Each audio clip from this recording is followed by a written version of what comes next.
Halo minasang, kali ini kembali lagi bersama saya L. Kali ini saya ingin membahas alur cerita dari game kesukaan saya kalau lagi rebahan, yaitu Mobile Legends. Berawal dari kekesalan dan keresahan saya di Epic yang gak naik-naik ke Legend, tambah lagi heroin yang gak jelas kalau ulti, berasa masuk ke dunia lain. Heroin merupakan fitur baru yang ada di game Mobile Legends setelah Moonton merilisnya pada Selasa 18 Januari 2022 lalu. Yin merupakan hero dengan role fighter yang mempunyai kekuatan duel 1 versus 1 dengan skill yang cukup unik. Yin bisa menjadi counter untuk hero Yuzhong, Lancelot, hingga Natalie. Skill yang dimiliki oleh Yin mirip Shang-Chi dari salah satu film Marvel dan bisa berubah layaknya Sukuna di dalam film anime Jujutsu Kaisen. Yin bisa kalian jadikan sebagai roamer. Alasannya adalah skill-skillnya dapat memberikan efek stun. Oh iya, pembahasan ini bersumber dari referensi, salah satunya yaitu adalah Ngopi Bareng ID. Karena banyak youtuber uploader yang membahas kisah Yin, akan tetapi berbeda-beda. Pada intinya lebih masuk akal dan sesuai dengan movie-nya yang diupload oleh Muntun, yaitu lewat web tersebut. Kalian bisa membacanya di situ ya. Oke, langsung aja kita mulai alur ceritanya.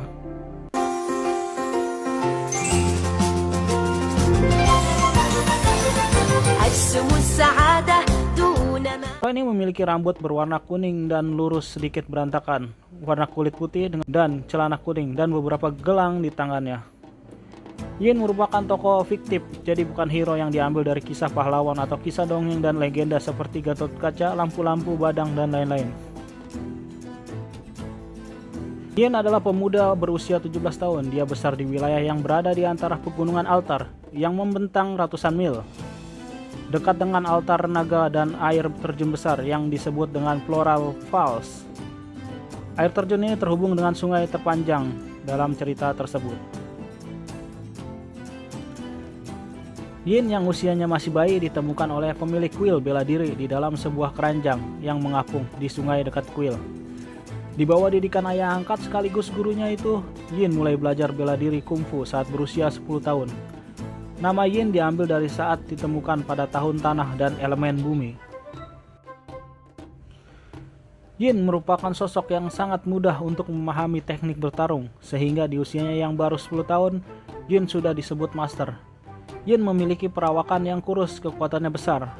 Para master di desa itu pun menganggap Yin memiliki bakat dalam seni bela diri. Yin ini tidak memiliki aura membunuh, ia terlalu baik. Pertarungan hanya pertengkaran biasa dan untuk menyelesaikan masalah, bukan untuk membunuh. Namun bagi gurunya ada sesuatu yang kurang dalam diri Yin. Karena Yin belum bisa mengerahkan seluruh potensi dalam dirinya, lantaran Yin tidak memiliki emosi ataupun kebencian. Maka itulah Yin ditugaskan untuk berkelana untuk menambah pengalaman. Sebagai hadiah terakhirnya dari sang guru, Yin mendapatkan tali ikat kepala sakti. 7 tahun berlalu, Yin masih berkelana. Ia masih belum memahami bagaimana caranya agar dirinya memiliki emosi dalam bertarung. Sampai akhirnya Yin bertemu dengan Wan Wan yang ingin mengambil makanan yang dibawa Yin. Tapi Wan Wan harus kecewa karena dirinya tidak mendapati makanan saat Yin masuk ke perangkapnya. Melihat Wan Wan kelaparan, Yin lalu memberikan bekal makanan yang ia simpan di bagian tubuhnya. Mereka pun makan dan tinggal bersama di dalam hutan tersebut. Hari-hari mereka lalui sampai ketika Wan Wan sedang mencari makan, Yin memutuskan untuk bermeditasi atau bertapa. Saat itulah Yin mendengar suara bisikan, "Percuma kau melawan, kau akan menjadi tubuh baruku." Kesadaran Yin pun mulai meredup. Ya. Stop fighting.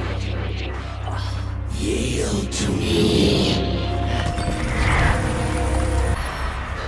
Nothing can bind me.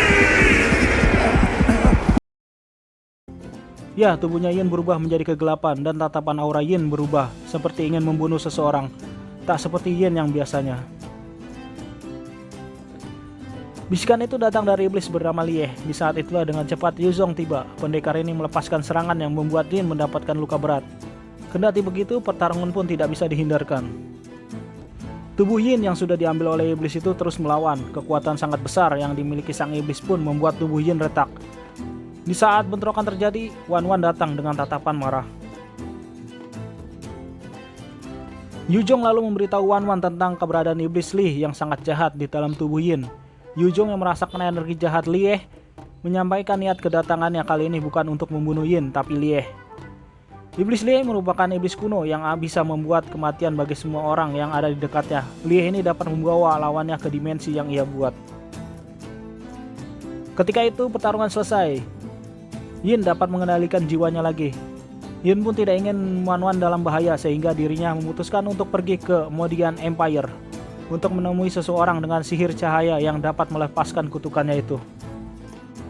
Sebelum pergi, Yin meminta maaf kepada Wan karena belum bisa menjaganya. Yin pun mulai beranjak pergi. Namun di tengah perjalanan Yin mendapatkan dirinya tersesat di kota Lumina.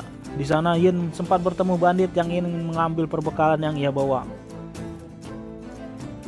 Tapi Yin berhasil mengalahkan sang bandit meski tali ikat yang dililit di kepalanya sempat dirampas oleh penjahat tersebut. Yin pun kembali memakai tali ikat tersebut. Tali ikat tersebut adalah pemberian gurunya.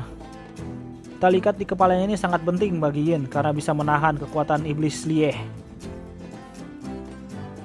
Dengan tekad kuat untuk mengeluarkan iblis Lie di dalam tubuhnya, Yin kemudian melanjutkan perjalanan untuk mencari sang pembasmi iblis dengan bekal peta yang diberikan oleh Yuzong. Dan film pun berakhir. Gimana teman-teman? Alur ceritanya saya bahas. Banyak referensi dari alur cerita Lie ini karena Muntun belum mengeluarkan statement tentang kisah Lie ini. Banyak perbedaan cerita-cerita yang diupload oleh para YouTuber. Dan alur ceritanya banyak yang berbeda, akan tetapi garis merahnya adalah Yin ini kemasukan iblis dari Lie dan membuatnya tidak bisa terkendali, dan saat itulah Yuzong menghentikannya. Akan tetapi akhirnya banyak alur yang berbeda dari YouTuber-YouTuber yang lain.